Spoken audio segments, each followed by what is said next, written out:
With us here, Dan Ives, Wedbush Senior Equity Analyst covering tech. I know you're going to want to talk about Palantir eventually, but let's talk about Tesla because those numbers are out now. Revenues are light, but hey, earnings. What matters more here? I mean, the whole story is about gross margins. I mean, that's really been the headwind on Tesla stock. I'd say $30 to $40 of a headwind to the stock. You saw gross margins. I mean, this is a blowout. Not even us thought that we could see a gross margin where essentially is anywhere from a 200 to 300 bit beat. This shows price cuts now under control. Margins start to tick back up. You start to get now toward 20% gross margins.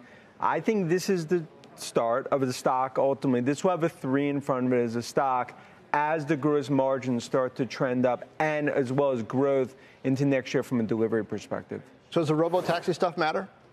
Look, I think longer term, we think the longer term story here is autonomous, is robotics, is essentially the AI play. Street, what they needed to see here, show me margins. You cannot have margins going toward 13, 14%.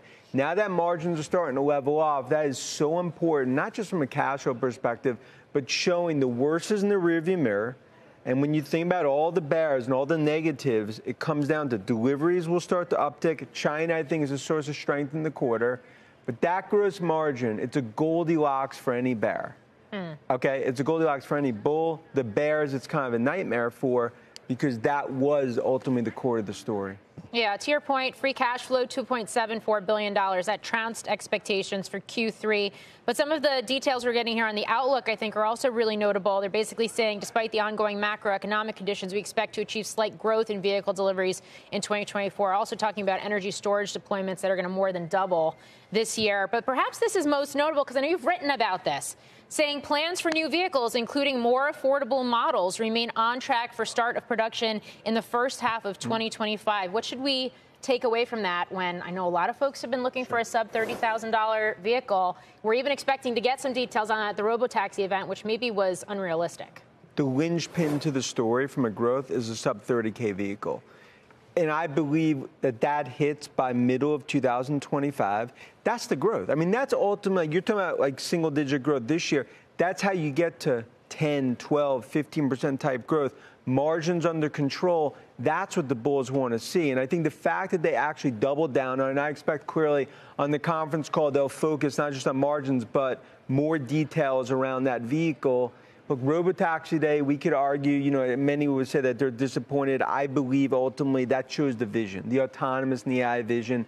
Street need to ultimately see, stop talking the talk, walk the walk, show the margins. They did it. And Musk really has, I think, stepped up in that capacity.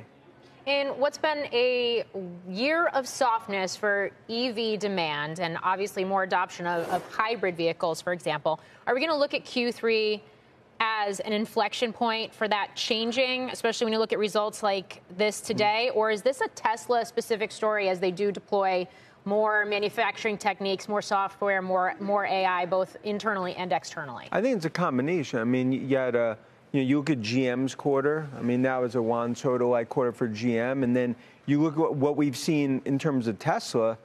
I believe this is the inflection point. This right now is the start, to me, of what we're actually starting to see from a gross margin perspective. The renaissance of growth come back. They've essentially been in between two growth waves.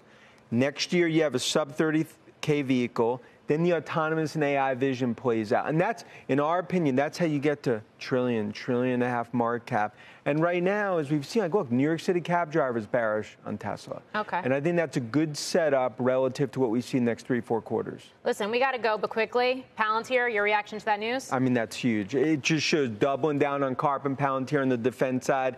When you think AI in the 202 area code, Palantir really owns that market. The fact that that partnership, just like Microsoft and others, we'll hear more in your interview tomorrow, that's a huge flex the muscles for Palantir and Karp.